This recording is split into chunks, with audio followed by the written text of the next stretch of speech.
So hello guys, I am back on a new topic. अभी तक हमने पढ़ा था कि मोशन क्या होता है, डिस्टेंस क्या होती है, डिस्प्लेसमेंट क्या होता है।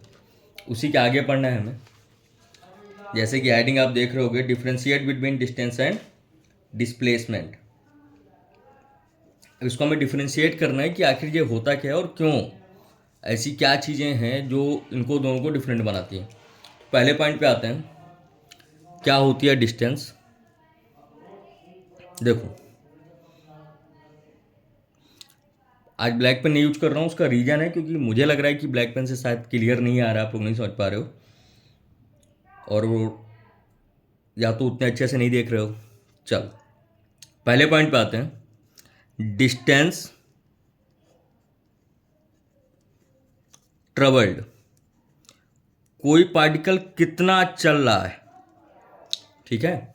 डिस्टेंस ट्रेवल्ड एक तरीके की स्केलर क्वांटिटी। स्केलर मतलब जिसके पास डायरेक्शन नहीं होती, it has only magnitude. Vector quantity is a quantity which has direction and magnitude both. मतलब एक ऐसी क्वांटिटी जिसके पास डायरेक्शन नहीं होती, स्केलर कहलाती है। एक ऐसी क्वांटिटी जिसके पास डायरेक्शन और मैग्नीट्यूड दोनों चीज़ें होती हैं, वो वेक्टर कहलाती है। तो distance travel is a scalar quantity. कैसी क्वांटिटी है ये? स्केलर क्वांटिटी है। तो distance travel is a scalar quantity. Next, displacement क्या होता है बेटा? दोनों के एक एक पॉइंट डिस्कस करेंगे। Displacement is a vector quantity. Distance is a scalar quantity and displacement is a vector quantity. चलो, थर्ड पॉइंट पे आते हैं। पहला हो गया हमारा, जहां पर हमने डिस्टेंस और डिस्प्लेसमेंट दोनों को कवर किया। नेक्स्ट पॉइंट पे आते हैं। नेक्स्ट क्या है? नेक्स्ट है when a body continuous move in a same straight line in the same direction. तो डिस्प्लेसमेंट हमारा क्या होगा? जीरो होगा। या ये कहें, अगर सेम डायरेक्शन पे है, सेम कर रहा है, तो it's both are equal to each other, like distance and displacement. तो देखो क्या लिखोगे आप इसको, when a body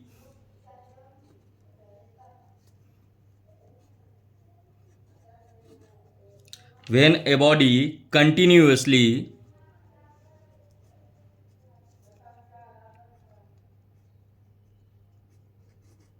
moves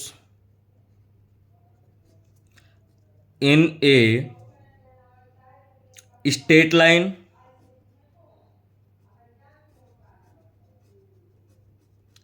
like same direction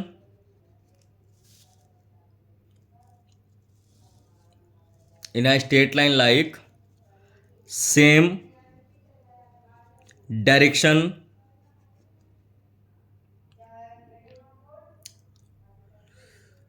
in the same interval of time. A body moves continuously in a straight line in same direction, then displacement is equal to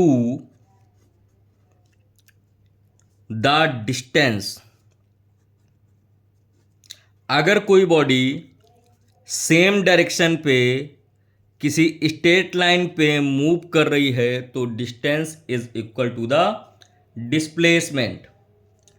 अब यार, ये तो सेम डायरेक्शन की बात आ गई। अब बात आती है कि अगर कोई बॉडी चेंज कर रही है अपने आप को। चेंज का मीन समझ रहे हो? अगर कोई बॉडी अपनी डायरेक्शन को चेंज कर रही है, तब क्या होगा? देखो, ये तो हमारा समझ में आया कि अगर कोई बॉडी सेम डायरेक्शन पे मूव कर रही है, तो distance is equal to displacement होगा। But when it does not change its direction, देखो, बट तीसरे पॉइंट पे आते हैं। But if the body change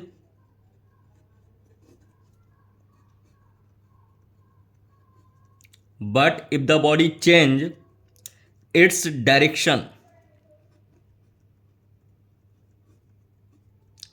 जब कोई बॉडी अपनी डायरेक्शन को चेंज करने लगे तब क्या होगा?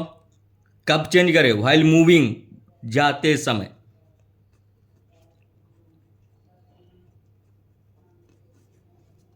Then the displacement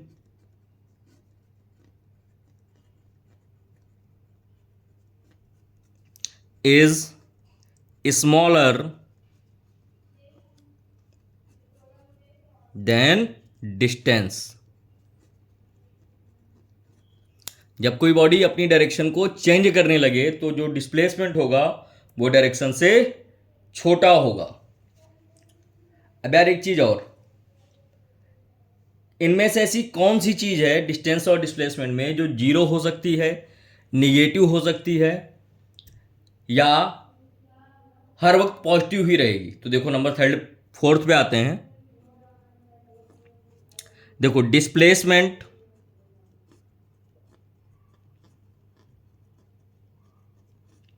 in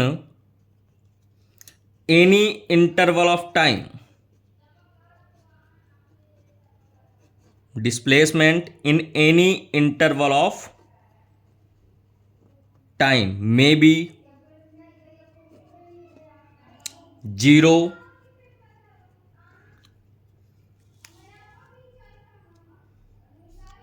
negative.